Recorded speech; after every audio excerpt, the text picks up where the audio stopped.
Yeah, it is another episode of the Autumn Windbags. RJ Clifford here. Let's have some fun today. Down for another live chat. Back-to-back weeks in a row. I'm actually doing it. The crazy work schedule that I had last month behind me. Things get kind of crazy in June again. But until then, we're doing the regular Tuesday chats like always. Um, we did released a video yesterday. It was basically just a clip of our live show that we did Wednesday. And it was basically just kind of just like 3 minutes of us talking about how Derek Carr did the press conference after, announcing his new contracts. Excuse me. And about how, he's stoked on it. He took a team friendly deal because he cares about the team, et cetera, et cetera, et cetera. And it's gotten a lot of traction. Hopefully you guys check it out. And I've noticed that for the last few weeks, ever since things started getting really good in Raider Nation, Davante Adams came to town. Chandler Jones came to town, signed Max Crosby. Derek Carr took a team-friendly deal. Rock Yassin came here. Josh McDaniels and Dave Ziegler, they just feel like they know what they're doing. They're doing great with, the roster building. Everyone seems happy. It's been all sunshine and roses in Raider Nation the last little bit. And I saw it, I've seen it the last month or so, but I saw it very specifically from the video we released yesterday, where the comments are, Carr's awesome. God, I love Derek Carr. He's the man. Derek Carr's a legend. And there's, of course, naysayers, right? It's Derek Carr, randomly the most polarizing guy in football. But I've seen so many people just be so positive about Derek Carr, so happy about Derek Carr, so happy he's a Raider and all the great things he's done for Raider Nation. He hasn't thrown a pass or taken one snap, obviously, since the season's ended. Right? So everyone is being so happy and positive about Derek Carr, despite the fact that he hasn't played this offseason. Like, no one has, right? It's the offseason. Like, he hasn't done anything, right? All he's done is sign a contract. And this has proven my theory about Derek Carr that's been the case for the last 9 years. Derek Carr gets all the blame for how bad the Raiders organization has been because he's the quarterback. And obviously, the quarterback carries more responsibility than anyone else on the roster. Fair, very fair, right? Quarterback, you're the captain of the ship, right? You should get more credit when things go well, but you also get more blame when things don't go well. And I've been saying forever that the people who despise Derek Carr the most are generally people that are just unhappy with how the Raiders are doing, and they want someone to blame. And it's been Derek Carr. Oh, the Raiders, they've been so terrible. Oh, they haven't been in the playoffs in 6 of the last 8 seasons. Oh, they just, X, Y, and Z, right? Pick any single thing that you complain about with the Raiders, and Derek Carr has gonna be the guy who gets the blame. But it just goes to show you that regardless of what Derek Carr does, if the Raiders are doing something well, Derek Carr is going to get that love, right? Derek Carr didn't sign Max Crosby. Derek Carr didn't trade for Chandler Jones. Now, in all fairness, Derek Carr played a big part of why we got Davante Adams, and Derek Carr obviously made that giant move of taking a team-friendly deal.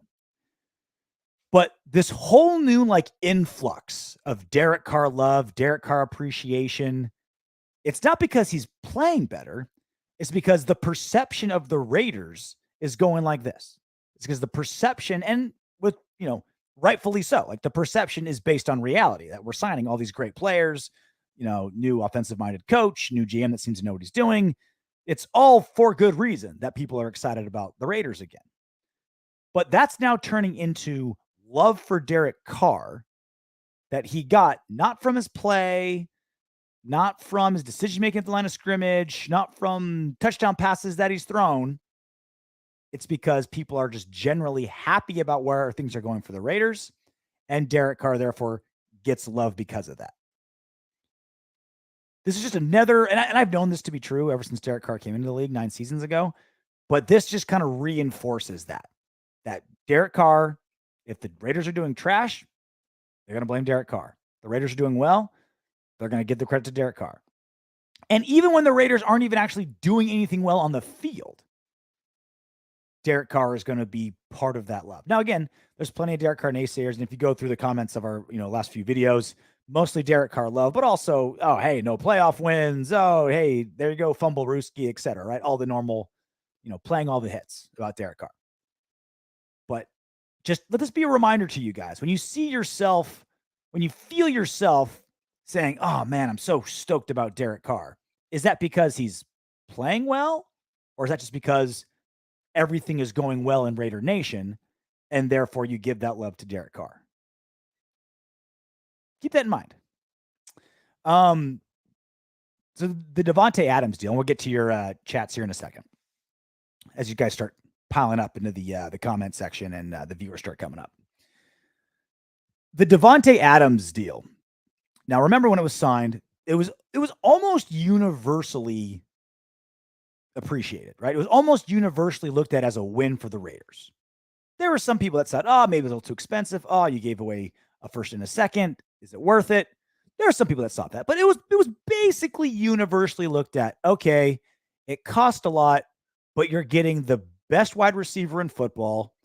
We can all very safely assume that the comfortability process between him and Derek Carr should happen immediately, right? Because they played together in college. So it shouldn't be, oh man, is he going to jive with this new quarterback? It's like, yeah, he will. He's just an amazing piece of an offense that was one amazing piece away from being amazing, right? We desperately needed a number one X wide receiver. That's him, Mr. Do Everything. He's scheme independent. You can put him into any offense and he'll thrive. He's that good. That's very rare. Almost every good player at every position is semi-scheme dependent, right? As great as Lamar Jackson is, he couldn't do the Raiders offense. As good as Derek Carr is, good as Tom Brady is, he can do the Baltimore's offense, right? Like they build schemes around their guys. Davante Adams is above all that because he's just so good. So the only knock that I think some people gave the Davante Adams acquisition was, well, he's pretty pricey. Most expensive wide receiver in football. Is that worth it, right? You got some holes in the offensive line you think you need to fill. You got some DBs maybe you got to pick up. It's like, it's costing a pretty penny. We think it's worth it, but it's costing a pretty penny. This is how good Dave Ziegler and Josh McDaniels are. The Davante Adams expensive deal now looks even better in hindsight. It's going to go down as one of the best deals ever because that got turned into a cheaper deal for Derek Carr. I'm not saying anything groundbreaking or brand new, but it's important to bring up and conceptualize. When Davante Adams took that monster deal from the Raiders, I think in the long term, it's going to be even cheaper because of how much less money Derek Carr took because they got Davante Adams. So you say, oh man, $20-something million a year. That's like with the amount of money with Derek Carr only making $28 million this next season. That's like saying we're paying if that's like Derek Carr making $40 million this year and Davante making like $7 million, right? Because Derek Carr took such a pick. $28 million next season for Derek Carr. It's pennies for a franchise quarterback. Pennies. Should be 40. So all that money they spent on Davante Adams, they saved with Derek Carr. And that's what really smart GMs and really smart business people do. When you acquire an asset, you don't want it to just do one thing, right? When you acquire an asset, you want it to be able to diversify and do a lot of things for your team, right? So Davante Adams, yes, you bought an expensive wide receiver, cost you, 2 draft picks and all this money. Big contract. At the time, the biggest wide receiver contract out there. But it also meant you can save that money on the quarterback. I used an example before. If I buy a vacation property, right? Let's say I want to buy a condo in Las Vegas. I like to gamble. I want to go to Raider games. I love the strip clubs out there. It's a vacation home. Buy a little condo in Las Vegas. Now, if I turn that condo into an Airbnb when I'm not there, I can make money. If I turn that condo into a tax write-off because the expenses I spend there don't cost. Maybe I make that my permanent residency. I live in California with really high sales tax. Maybe I say, oh, I'm living in Las Vegas now, so I can save on state sales tax there. I can turn what I spent that money on, right?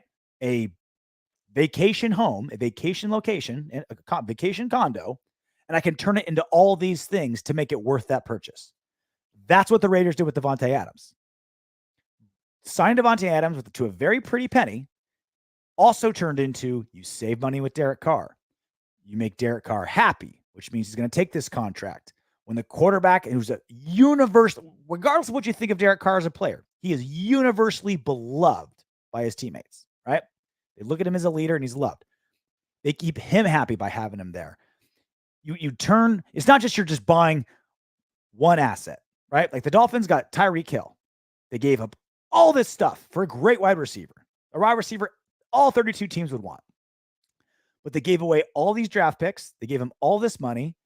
And it's not like they're going to save money on Tua later with him. It's not like they're going to do something else. Now, does it mean they can use Tyreek Hill to entice Tom Brady to come there, like that was rumored about? Maybe that's it, right?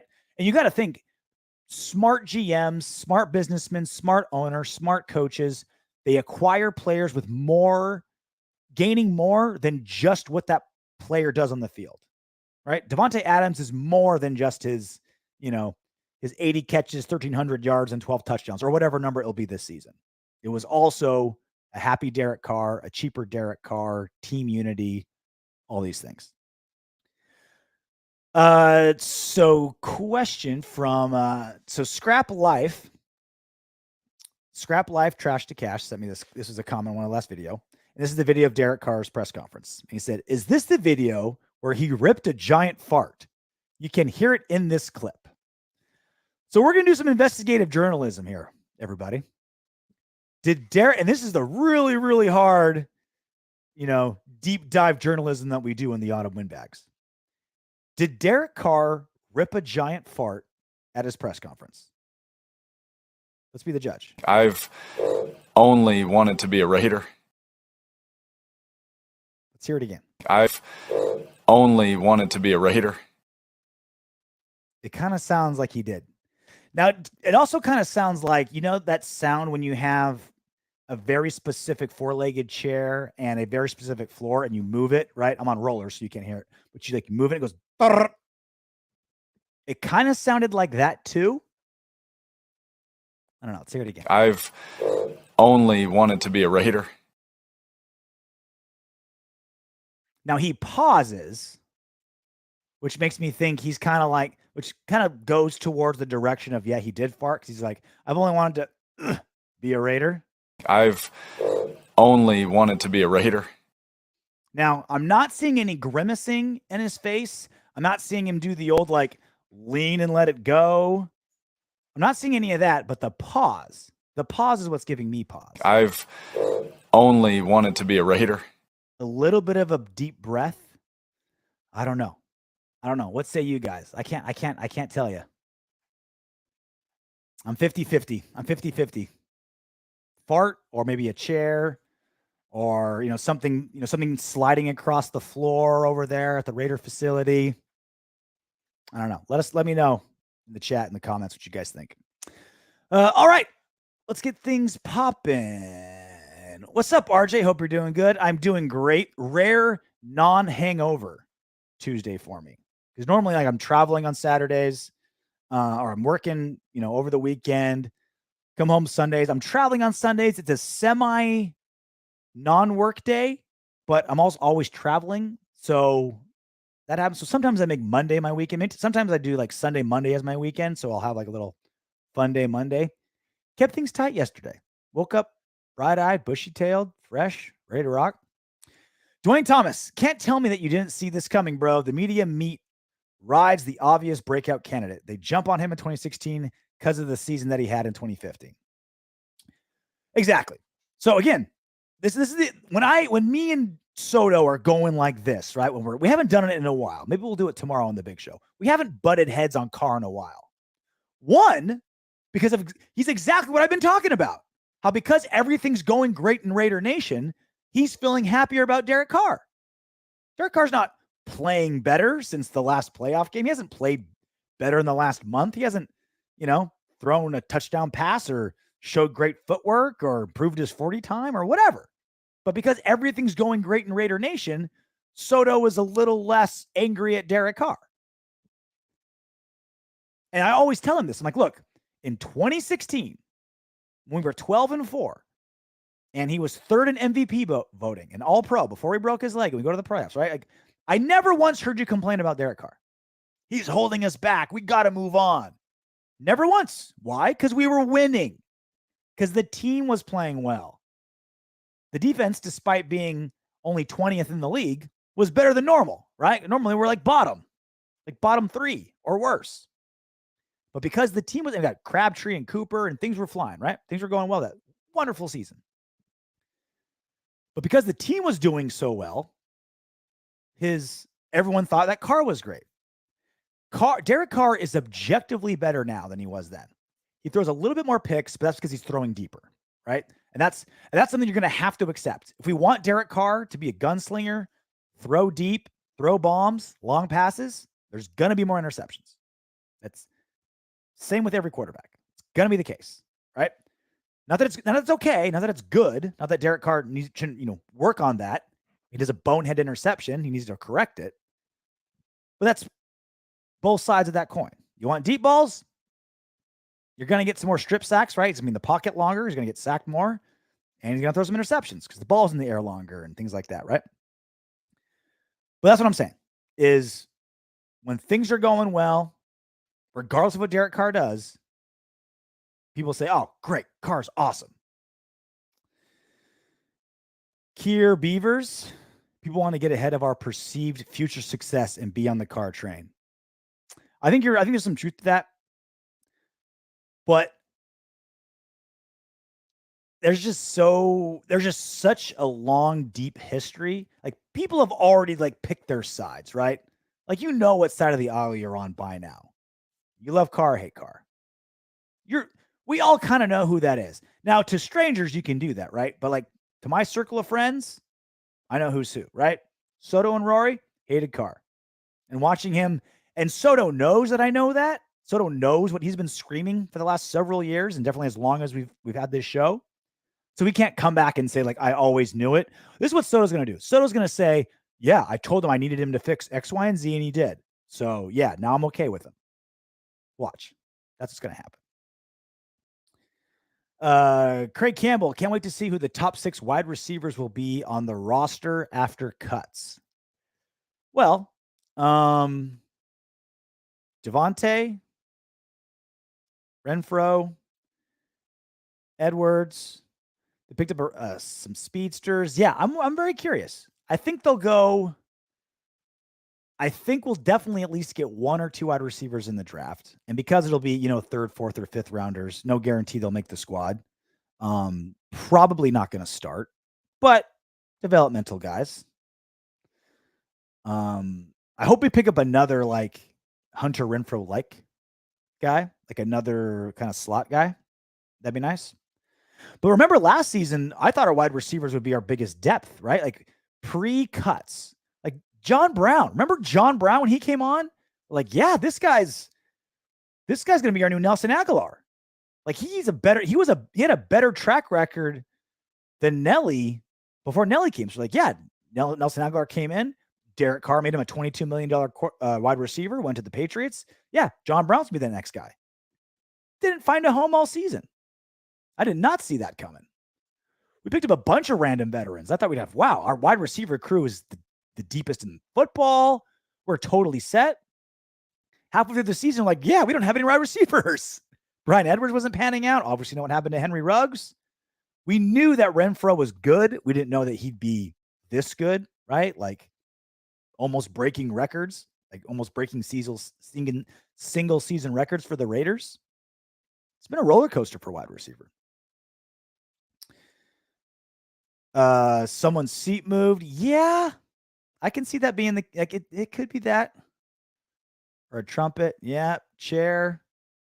All those things could be true. He paused and could barely keep from laughing. I hope that's the case. That he's seriously just boop.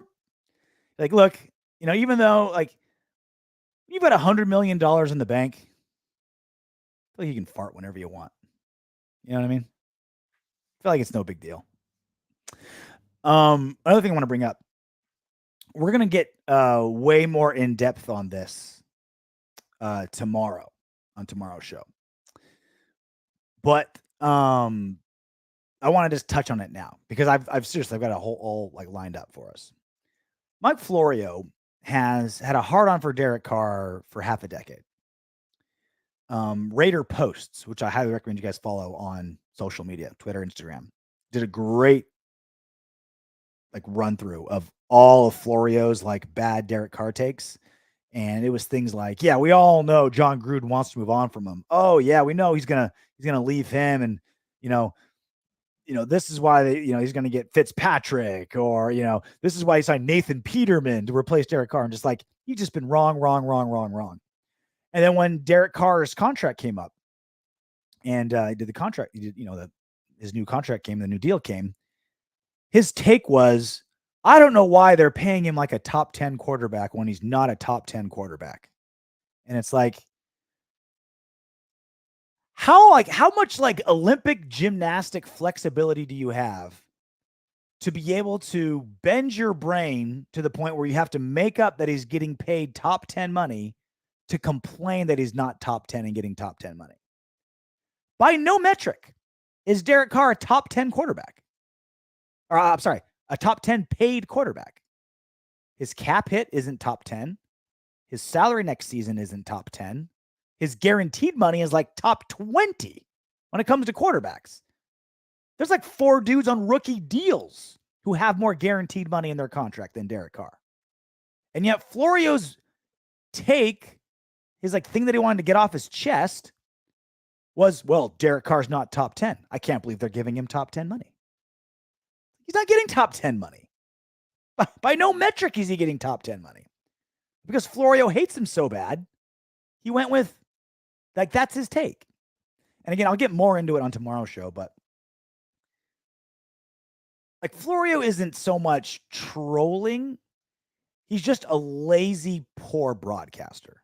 And there's a difference. Like there's guys that say something wrong to get under people's skin. They'll say something that kind of gets on your nerves a little bit. That's not Florio. What's going on with Florio is he feels like as a broadcaster, he needs a Raiders take. I need a take. I need to hit something. I gotta take a stance. I gotta say something important. I gotta say something that's gonna get people thinking about me. And all he has is Derek Carr sucks and he's gonna be gone. That's what he's been saying for the last 5 years. Ever since Gruden came to town, he's been saying constantly, Derek Carr is going to be gone. We know John Gruden wants him gone. He's going to be traded. He's going to be out of here. And he's been wrong for half a decade. Mike Florio has been wrong about Derek Carr leaving the Raiders, Oakland, and then now Las Vegas for half a decade. And he just keeps going. It's not even, well, I think he's bad. It's he's going to be gone. Watch. We all know John Gruden wants him gone. And we've been saying on this show, even Soto, who 2 seasons ago hated Derek Carr even more than he does now, wanted him gone. Even he acknowledged, no, John Gruden wants to keep him. Because John Gruden, every single thing John Gruden did proved that he didn't want to move on from Derek Carr. He never drafted a quarterback. He drafted every single position except quarterback and kicker. Never drafted a quarterback. When Derek Carr got, pulled his groin in the second to last game 2 seasons ago, he had him play a meaningless last season game. Meaningless game. And they still had him play it, even with the pulled groin. And Marcus Mariota ready to go. And also, they say, oh, well, he brought in Marcus Mariota. Obviously, he wanted to move on from Derek Carr and use Marcus Mariota. He didn't start Mariota when Carr was hurt, even. Like everything Gruden did proved he wanted to keep Derek Carr. Every single one of his actions proved he wanted to keep Derek Carr. Never picked up any, drafted anybody, kept him the whole time. And yet Florio, just because he had to have his take, right? He had to have his Raiders hot take. Oh yeah, he's gonna move on. Watch. Derek Carr's gonna be gone, not gonna be a Raider. And he's been wrong about that for half a decade. Again, we'll get more into it later. What else? Jojo Valdez, if our defense can't hold folks under 21, we will win a lot of games. I mean, 21's in 2022, 2023, 21 points that's a really good defense. That's another good point is what's a reasonable expectation for our defense, right? We got Graham as our new defensive coordinator. Chandler Jones, a great addition. Max Crosby only getting better. Denzel Perryman, can he have a Pro Bowl season under, not Gus Bradley, under a different system? Well, all of our young DBs, Nate Hobbs, Trevin Moehrig, are they going to be able to, get one season better, right? Because they played great as rookies, but now second season, new system. Are they going to be able to thrive? Because if you're going to be young in any defense, Gus Bradley's the one you want to be young in, right? Because it's the simplest. It's the simplest defense that's ran in football. That's ran in NFL football. In 2022, it's the simplest defense to learn. So you've got Moehrig and Hobbs and these young guys coming in, and they're like, oh, yeah, Kuntz and Diablo. You're like, oh, yeah, NFL defense is no problem. Cakewalk. I'm a super genius. I can handle NFL defenses, no problem. It's like, well, you can understand Bradley's defense. Can you understand Patrick Graham's defense? And that is one of the easily top 3 question marks going into next season. Can this young defense handle Graham's complicated defensive scheme? So they can handle Gus Bradley. And even then, Gus Bradley's not like our defense was awesome last season. It was still below average. It had moments, right? There were some things that did really well, like not giving up big plays. But that's what it's designed to be. Keep everything in front of you. Don't give up big plays. Let offenses beat themselves. What's the excuse if Carr doesn't make the playoffs? Look at this. Obviously, you're a Chiefs fan, so this is like the way you're thinking.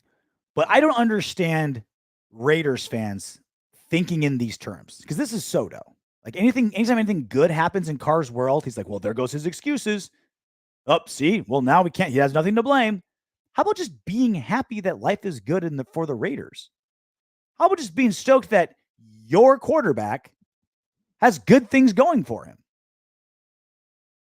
How about you think in those terms? Now, I get, Hefe KC, he's a Chiefs fan. He wants things to be disruptive. So I understand Chiefs fans thinking this. I don't understand Raiders fans thinking this. But put it this way. If Patrick Mahomes last season had Andy Reid get fired 5 days in for emails, Tyreek Hill gone because he killed somebody in a car, Travis Kelce misses 5 or 6 games, would people be would people be saying, oh, well, Patrick Mahomes is making excuses? Oh, Mahomes, I can't believe he's making excuses like that. You just have to play it. Like, that's what happened to Derek Carr and the Raiders last season. Now, this season, if our head coach find out there's terrible emails and he gets fired, and Davante Adams gets cut because of a car accident, and Darren Waller misses 6 games again, then yeah, that would be the excuse for not making the playoffs. Yes, that would be the excuse. Fingers crossed we don't have the worst luck in NFL history in back-to-back seasons. This whole fucking oh God, he's just using excuses. It's real shit that happened. It's real life that really affects teams. And the Raiders still went to the playoffs. And the Raiders still won 11 games. And the Raiders were still one dumbass play away, 7 weird little plays away, any one of them going our way, and we beat the Bengals and move on. There wasn't the bungle in the jungle with the inadvertent whistle. If Hunter Renfrow didn't slip on 3rd down in the end zone, if that 4th down play, call play by Olsen wasn't trash. There's so many things that could have gone our way, despite the fact everything went against us. Everything. Florio mad because DC blocked him on all social media. Hey, look, Derek Carr has blocked hundreds of people on social media. Every single one of them, it's water off a duck's back. It's met with a shrug. Only Florio is the one that's like, oh my God, I have a blood vendetta against Derek Carr because he blocked me. He's blocked hundreds of people. Nobody cares but Florio. Dub9 Raider. Flora's a effeminate troll. Let's not pay attention to the guy. Florio, bitter ex-crazy girlfriend. It's got kind of that feel to it, right? Bitter ex-crazy girlfriend. Because this is the problem. Like he's an attorney that covers the NFL. And so he's really good at contracts and like breaking things down. Like he's actually an asset in NFL media. Like he has a good role in NFL media. But he tries to be a hot take guy too, which is not what he's good at. Carlos, Carr is only 31 years old, long career ahead of him. Yeah, I believe him when he says, I've never felt better. With technology the way it is now, nutrition. Like, look, I'm 38 years old, been an athlete my whole life, high school, college wrestler, pro MMA fighter.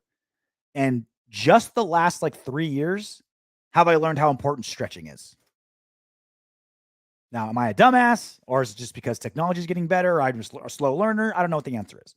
But I used to throw my back out all the time. I'm only 5'9", threw my back out all the time. And then I learned proper stretches. And I stretch 2 or 3 times a week after workouts. Haven't thrown my back out since. I also don't do kettlebell swings with a rubber band. That threw my back out all the time. Stop doing that. That helped. But then I've learned stretching. And I've learned about hydration. And I've learned about anti-inflammation nutrition, right? And that's just my dumbass, right? Derek Carr's got $100 million in the bank. He can afford the best of everything. He's entering he's only getting better. Physically, he's staying where he needs to be. Like as age and wear and tear goes up, his smarts kind of keep par with it. So he's plateaued physically, but mentally he's only, as every single player does, you only get smarter the more experience you have. Getting smarter and smarter and smarter. The one, it obviously hurts your play having new coaches and new offensive coordinators every single season. But the silver lining to that bad is that over time, you've picked up a lot of things from a lot of guys. Right? Derek Carr's a smart guy. He'll take all the good things he learned from Gruden and maybe, not do some of the bad habits. And same thing with all the other offensive coordinators he's had. Derek Carr's best years are ahead of him. Just Win 74. Florio called Carr a phony, but didn't list a reason as to why. Yes. Thank you. Again, I'll get more on it tomorrow. But it's like, yeah, he's a phony. I don't like him. I just want him to be himself. It's like, well, what kind of thing made him a phony? What don't you believe? He's like, well, I don't believe that he's not going to play anywhere. It's like he literally put his money where his mouth is. He literally took less money to stay in Las Vegas. He's not even top 20 in guaranteed money to stay in Las Vegas. If that doesn't prove that he wants to be there, what else do you want? Like, what else could you rationally expect an NFL quarterback to do to prove what he says? So far, Derek Carr, every single thing he's ever said, he's backed up. Every single one of them, without fail. He's batting 1,000. And yet Florio calls him a phony. Okay. Soto, RJ Mancard revoked. So what he's talking about is how Soto was in Vegas last weekend. I was in Vegas working. And I said, oh, yeah, let's party. Let's hang out a little bit. And I didn't. Because when I'm in Vegas almost every weekend. I was there last weekend. I will be there this weekend when I got a wedding. I will be there next weekend. And so when you're there all the time, you're less kind of like, let's go 1,000 miles an hour party mode. It's like, I got shit to do in the morning. I had a long day at work. Which is also why I strongly believe that being in the long term, obviously doesn't look that way with Jacobs and Ruggs and Damon Arnett and some of the problems we've had. But in the long run, it's going to be an advantage being in Vegas because as the players get used to being in Vegas and like the glitz and glamour and how you can, the best strip clubs in the world and the strips right there and the party scene, it's like as that starts to be normalized, it's going to be more of a temptation for the visiting team than it is for the home team. Now, it's still kind of new for a lot of guys, and obviously every new wave of rookies and like new players, it may be an issue, and that's certainly something to think about. But I think it's going to be worse for visiting players because that's what happened to me. I was Mr. 1,000 miles an hour when I was in Vegas. Now it's like, I was literally under the covers before 9 Friday night. Soto didn't get back to his hotel room until 5:30 a.m. because he's the visiting team and I'm the home team. Send Cal Grizzly Raider. Hey, Archie, what's good? Fresno in the building. Can you break down how signing bonuses work and what that money comes from? How does that not go against the salary cap? Well, I'll quickly and briefly. Signing bonuses are used because you can spread that out throughout the course of a contract, right? So let's say I have for very simple numbers' sake, $100 million guaranteed money contract for 5 years. Breaks down to $20 million a year. I can give someone a $35 million signing bonus and spread that cap hit out. So let's say I can put it literally wherever I want. So let's say I'm in real cap trouble this season, but next season I have a lot more space.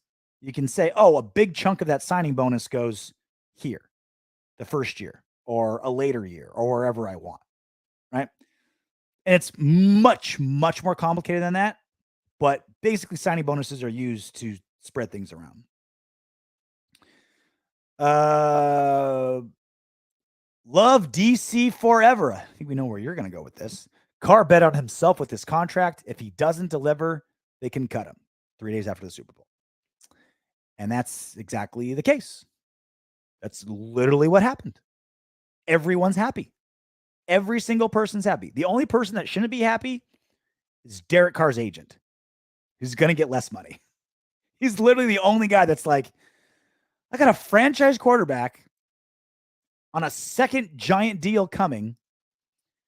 All these other, Aaron Rodgers just had the highest paid deal ever. Patrick Mahomes got a 10-year deal. Nice. I'm gonna cash in with Derek Carr. I'm gonna be rich. And not the case. Now, again, and we've talked about it before, just because it's not guaranteed money, because it is a quarterback, a franchise quarterback, I think he's going to get every single dime of that $151 million. I do. I really do. Even then, it's still below market, but I do think he's going to get every single dime of it because for how well he's played and how great his contract is, he'd have to have like a worse than Carson Wentz fall from grace for them to just cut him and move on, to get nothing for him. It would have to be a legendary screw up. He'd have to completely fall on his face, lose the locker room, lose all his confidence, fight a bunch of injuries that maybe people don't know about. For Derek Carr not to like finish out this contract, it's going to have to be a legendary flameout. Which is possible, but it would have to be ridiculously bad. Dark Side Chevy, so true. And how hard yoga too. Yeah. YouTube yoga. I'm telling you. I went to one yoga class like 9 years ago when I was fighting for that reason, like stretching. Never went back. YouTube, there's a million yogas. No matter what you want. There's yoga for athletes. There's easy yoga. There's stretching yoga. There's yoga where it's like you're just there because the yoga instructor's smoking hot and you'll just kind of go through the motions. I'm telling you. Changed my life. Gun Nerd. The hate of the Raiders stem from racism and the NFL hating Davis, giving minorities highly coveted jobs and roster spots. So when it comes to race, it's, pardon the pun, but it's rarely ever black and white. So like you get situations where you're like, all right, do I go with this guy or that guy? And they're both kind of the same. They're very, very similar. I don't, I'm trying to hire a new head coach. Which one's going to give me more success? No one truly knows, but maybe they're pretty close. And certain people, they'll say, well, I'm going to go with the white guy over the black guy. Other people do the opposite. Say, well, I want to not be, I don't want to be viewed that way. I'm going to go with the black guy over the white guy. Right. And everything in between. All those gray areas. Now, there's no question, obviously, that the Raiders were leaders in racial equality in sports, period. Sports, period, let alone the NFL. I don't know if that's carried over now, decades later, Gun Nerd. I don't know if that's a big part of it. I think it's mostly just like rivalries and the fact that as Raider fans are bad dudes, we're rough and tumble, and we're a certain breed and a certain culture. And it's also because the Raiders were so amazing for so long, and then they've been terrible the last 20 years that you want to come down. It's like every time the Lakers lose, every time the Lakers have a bad season, people jump all over them because they're one of the most successful franchises in American sports. And so when they're down and out, you double down on your shitting on them, right? You want to dump on people and organizations and teams that have had a lot of success. William Merchant, also, GTD money has to be banked due to the move to Las Vegas. The franchise has more revenue to give GTD money to the best players. Couldn't really give lots of that money in Oakland. Now, that was I'm glad you brought this up, William. This was something that was brought up, never proved, and it was contradicted. So basically what the point was, you have to have money in escrow whenever you sign somebody, right? You can't just sign Davante Adams and say, yeah, I'm definitely going to give you $63 million. Like, no, that money has to be in escrow to guarantee that they'll get it one day, right? So if an owner goes belly up or something, all of his players aren't screwed out of their money, right? Same thing as buying a house, right? You have to put the money in escrow before all the contracts are done or anything like that. If you don't know, escrow is kind of just like a middleman that holds the money before it goes to where it needs to go to prove that you have it. And there was all this talk about, well, the Raiders didn't have the cash. They were so cash poor they couldn't pick up these big contracts or these big free agents. That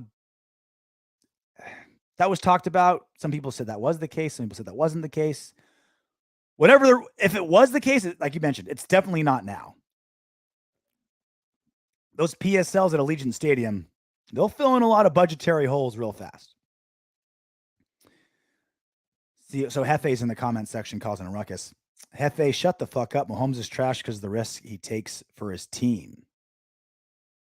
I don't know if I'd call him trash. He's pretty good. Love DC forever. Of course he will. But now no one has to say no more excuses, or what's Carr excuse going to be when? Look, excuses are only excuses when you don't succeed. Right? When you have things go wrong on your franchise, you have things go wrong with your team, when you have things go wrong in a game and you win, then there's no excuses. It's reasons. Right? The Raiders' problems that they had mid-season were the same problems they had late in the season.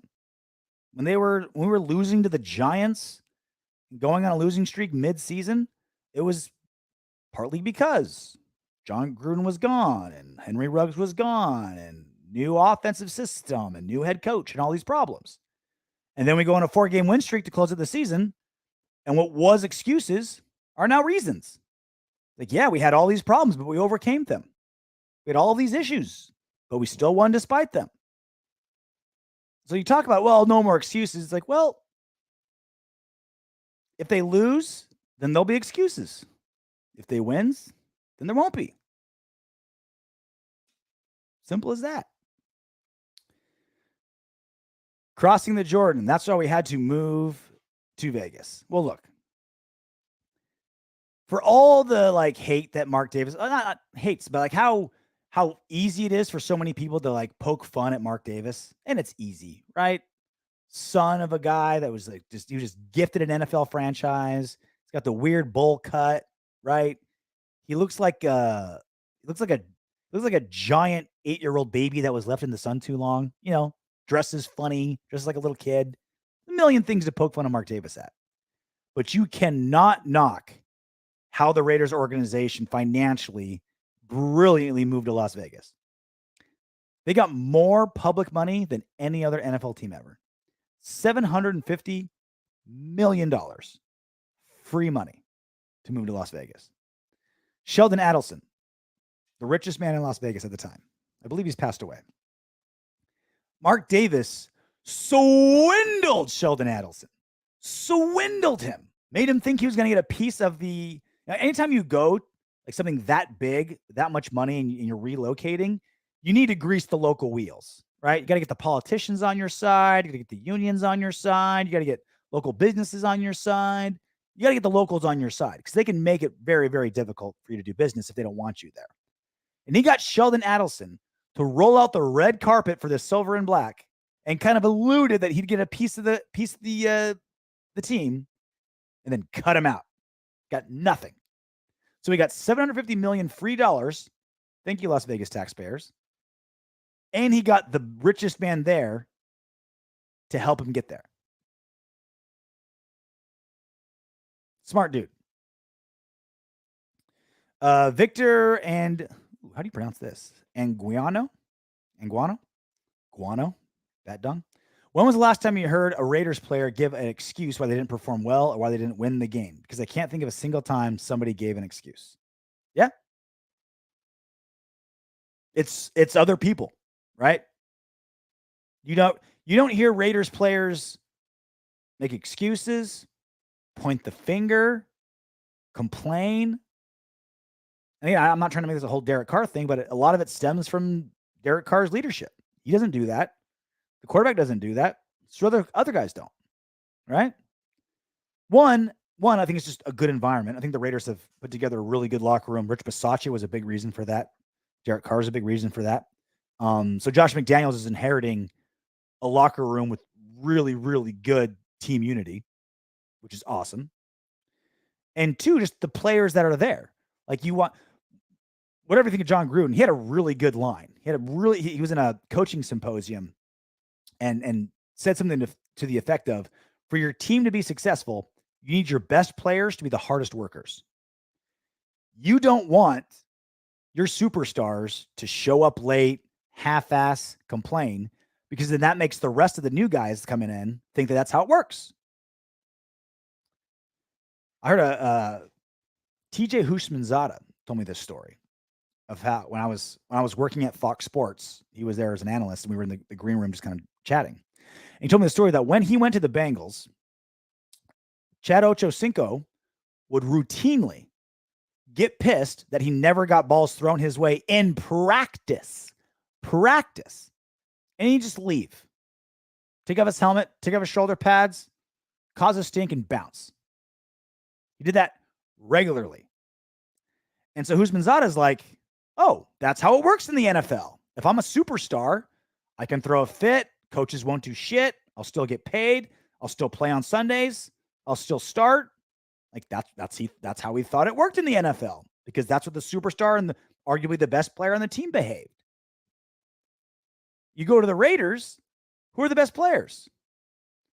Max Crosby, workhorse, great teammate. Darren Waller, workhorse, great teammate. Hunter Renfrow, people say he's the best teammate they've ever had. Derek Carr, these are all hardworking, good dude, great teammates. And that's what you want. The leaders of the team are the guys that are working the hardest. The best players on the team are the guys that are working the hardest. I tell you what, man, there's a reason why McDaniels and Ziegler made the move when they did. Yeah, it's a team that had 10 wins. It's a team that has a franchise quarterback. It's a team in a great cap situation. It's a team with great players. It's a team that at the time had all their draft picks. Like, there's all those things. And also, it's a team with some team unity. It's a team that plays like a team. There's no cancers on the Raiders. And if there are, all the good players just swallow it. Right? There's no Antonio Browns on the team anymore. Koji, RJ, do you think half the fan base's heads will explode like that old Chappelle skit if Carr wins it all with the new regime? I think there'll be some heads exploding. I think it'll be a lot of credit will go everywhere but Carr.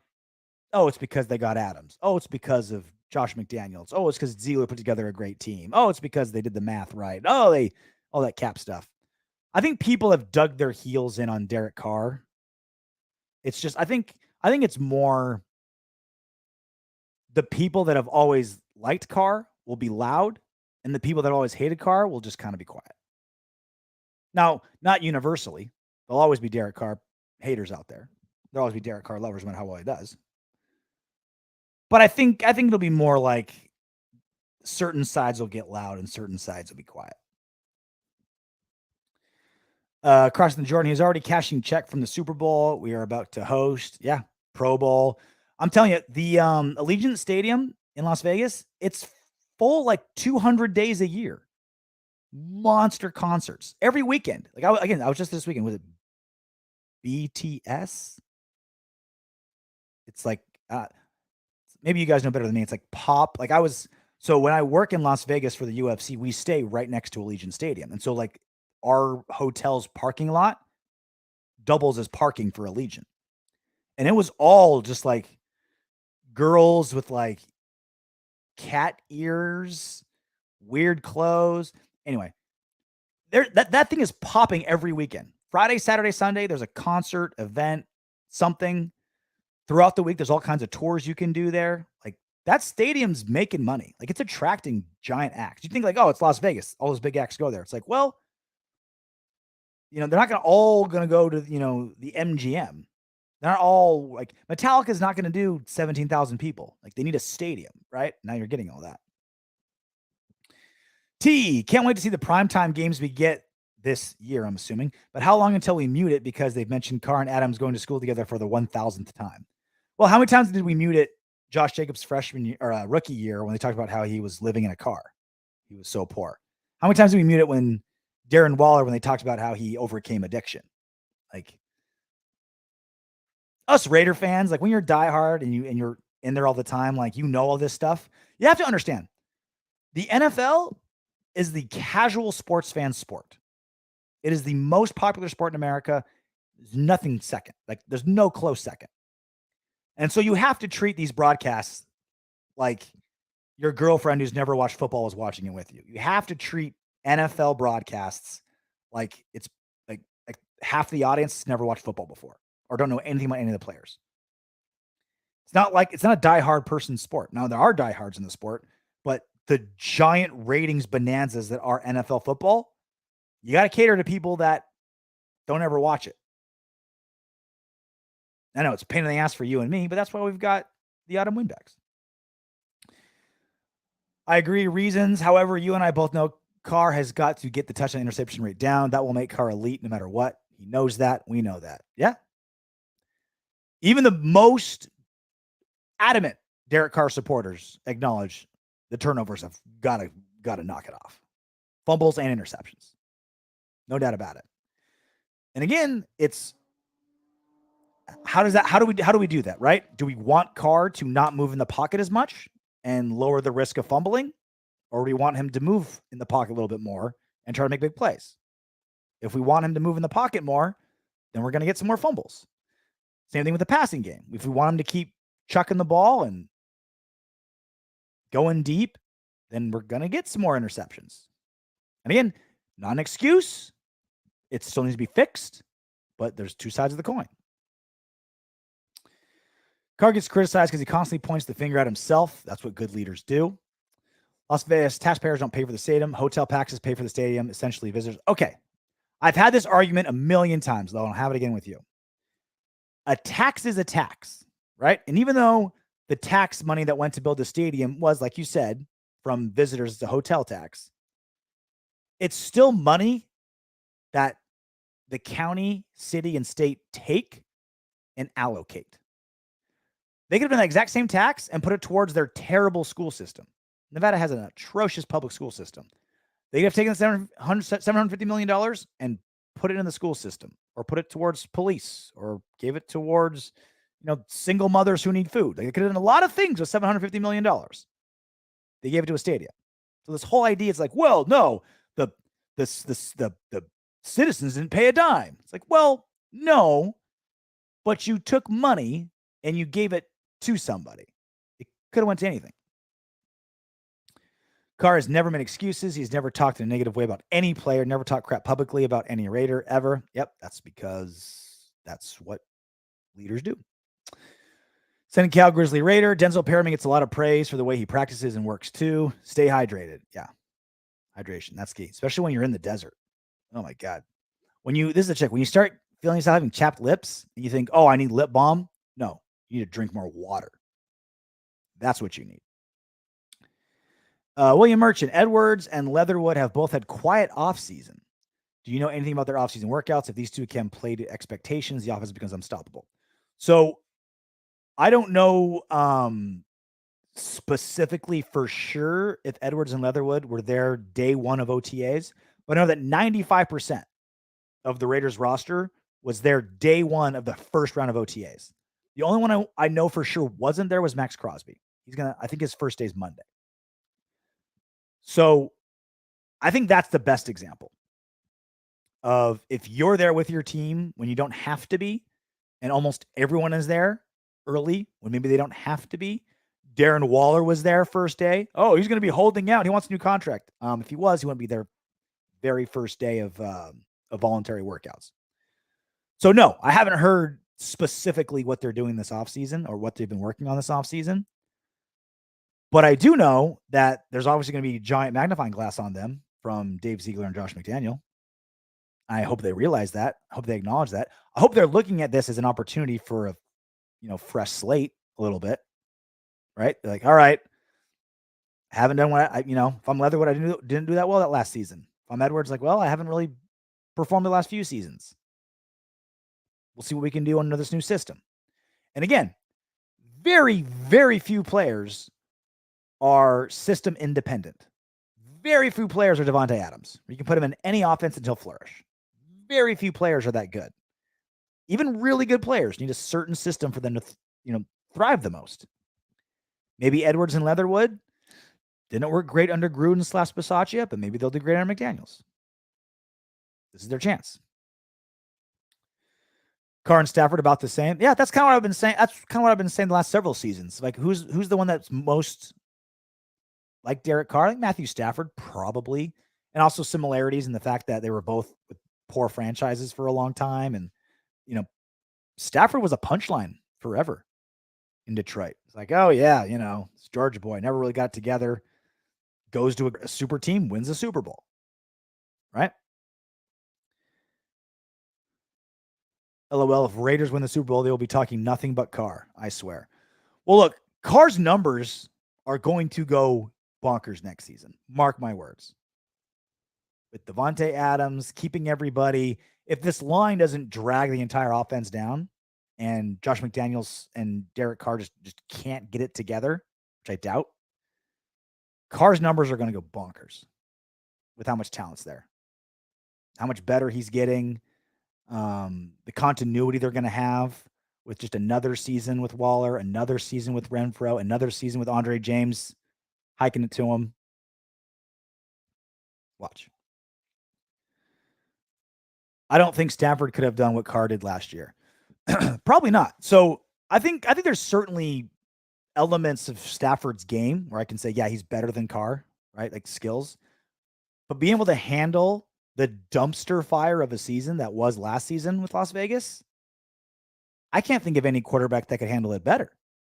Imagine Aaron Rodgers in that system. How much he'd be bitching and moaning.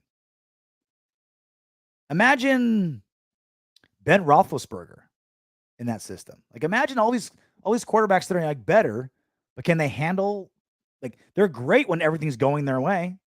Tom Brady's an amazing quarterback when he has the best coach in football and one of the best defenses in football and the best tight end in football and one of the best, offensive coordinators in football. Yeah, he's amazing when he's got everything going his way.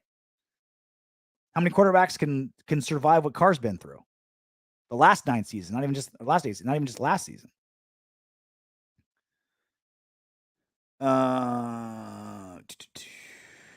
Dark Raider. Love that avatar. It's funny when Carr has good stats, but he doesn't win. When he wins, but his stats are bad. Carr is always going to have haters. Yeah, he is. And even when Carr's stats are good, like last season, there's stats that aren't good. Again, turnovers, big one. I don't want to breeze by turnovers like it's no big deal. It's clearly a huge deal. But even when he's doing well, even when what was the exact? I don't remember the exact situation, but the first 8 games of the season, 9 games of the season, the Raiders were 6-3, and they were 6-0 when Carr threw for over 400 yards and 0-3 when he didn't. or 300 yards. It's like they literally could not win unless Carr bailed him out. And still, people were like, "Oh, we lost that game. Carr should have thrown for 500 yards, and then we would have won." Okay, dog. Sure. William Merchant. Last time Carr and Stafford faced off, Carr left with a victory thanks to Clayton Farrell's pressure on the last play. Yeah, how often do we get to say that? Thanks, Clayton Farrell, for saving us. Thanks, Clayton Farrell, for winning us that game. We don't need to say that very often. Sancho Raiders fan. Tom would request a trade. Yeah, he would. Look, can we just acknowledge for the millionth time what a gift, what a cream puff life Tom Brady had in New England? One of the best owners in football, one of the best coaches in football, the best tight end ever in football. He had the Randy Mosses, another, Wes Welker, some great wide receivers. His defenses were always top 15, top 10, top 5. The rare times they weren't is when he didn't go to the Super Bowl. And then what happens? He leaves and goes to a super team in Tampa. Great coach, is great O-line, great defensive front. His tight end follows him. And again, not knocking Brady. If you can do it, do it. If you can pull it off, great. But Tom Brady chased the easy road. Now, he still worked his ass off. I'm not saying he led an easy life, right? But he sought after the easiest road. Derek Carr says, give me a dysfunctional franchise. Give me a franchise that's falling apart, and I will take it to places it's never been. Brady is like, all right, let me join the winners, and I'll keep winning. Derek Carr says, give me the toughest situation possible, and I'll make the people around me better, and I'll make the franchise better. Tell me you don't love that guy. Come on. All right, that's it for me. Really great chat, everybody. Thank you for coming along. We'll have our big show tomorrow. We'll record it tomorrow night. It'll be a podcast, and we'll post the highlights, the entire show on YouTube as always. We keep teasing new stuff that we're doing. We haven't done it yet. I promise. We're not just yanking your chain here. We're going to do it. Until then, knock on wood if you're with me.